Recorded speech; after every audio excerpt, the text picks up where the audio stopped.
Automaker Geely has purchased the luxury Swedish carmaker Volvo from Ford for $1.8 billion. My next guest is Stephen Pope. He's Chief Global Equity Strategist at Cantor Fitzgerald, and he's also an expert on the automotive sector. So what do you make of the deal? I think it's a clear sign of China's ambitions that they have become the leading car market in the world. Plenty of profit is being made for the Chinese producers, and they're looking to expand, and where they can find Western companies looking to divest certain brands, perhaps they can access them and access their technology on the cheap.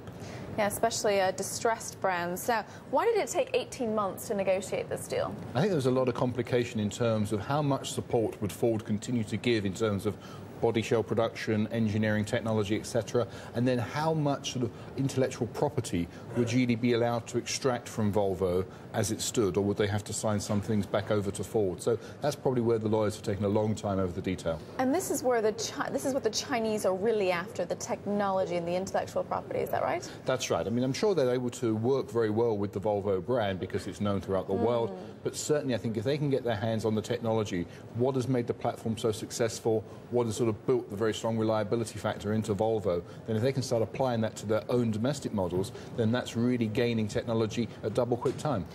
Now, it's interesting because Volvo's revenues are 5 times that of Geely's. Yes. I think you can find that the contrast between Volvo and Saab, for example, is that Volvo's been a very solid performer. It's had a broader appeal than Saab ever did, and so it's been a reasonable contributor to the Ford bottom line. So I think what you're finding is that they're not only getting a brand that's well-known and profitable, but also they're going to access a lot of that technology and sort of class-straddling design very quickly. Well, now that Geely's pulled this off, are we going to see the other Chinese automakers trying to make some acquisitions here? I'd certainly think if they're cash rich, they're going to be aware that suddenly the competitive position in terms of the market share they have in China and further abroad is going to be under pressure. So they will probably start looking around to see, are there any good brands for sale? Can they negotiate fair prices and get the deals done fairly quickly? Now, I mean, China is now the world's biggest car market, so is it inevitable that we will see it become the world's biggest car maker at some point? Eventually you're going to see that will probably be a likelihood, but we're some way away from that at the moment. We know Toyota have had problems, so Volkswagen have very much the likelihood of becoming the largest producer and probably still the most profitable company. But if this process of buying brands, building up by sort of stealth carries on, then I would say within 5-10 years you will certainly see one of the Chinese names being far more well known for its volume and the household reach than we know now. What do you know about the chairman or the head of Geely? He sounds like quite the character. He's been doing some press recently, and he certainly has some big ambitions. Certainly, I think one thing that will be very much in his favour is he wants to try and assure people beyond the realms of China that these are not sort of like day raiders who are coming in to steal brands and that's the end of it. They want to reassure anyone who owns a Volvo at the current time or still is thinking of buying one that the brand will continue in business and will continue to have all those, you know, intrinsic qualities that made it a desirable product. So I think he's very much front and centre in that effort, and to sort of show that this is not something to be feared but to be welcomed for job security.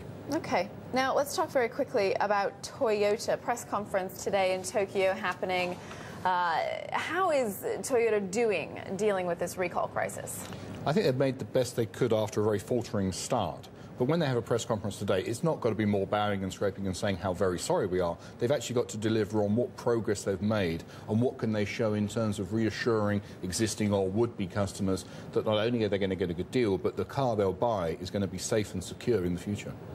They haven't taken responsibility, have they, for all of the accidents and deaths that are alleged to have been caused by their cars? They've not said yet whether their cars are at fault, have they? What I think that they've not done is they've not really realised that they diluted the whole process of total quality management or just-in-time and so on, and they're blaming foreign supply components. Well, they should have been on the ball. They should have been watching every stage of the value chain of production and making sure everything was up to scratch. They grew too fast, took their eye off the ball. They have to apologise for that and get back to real Japanese business basics.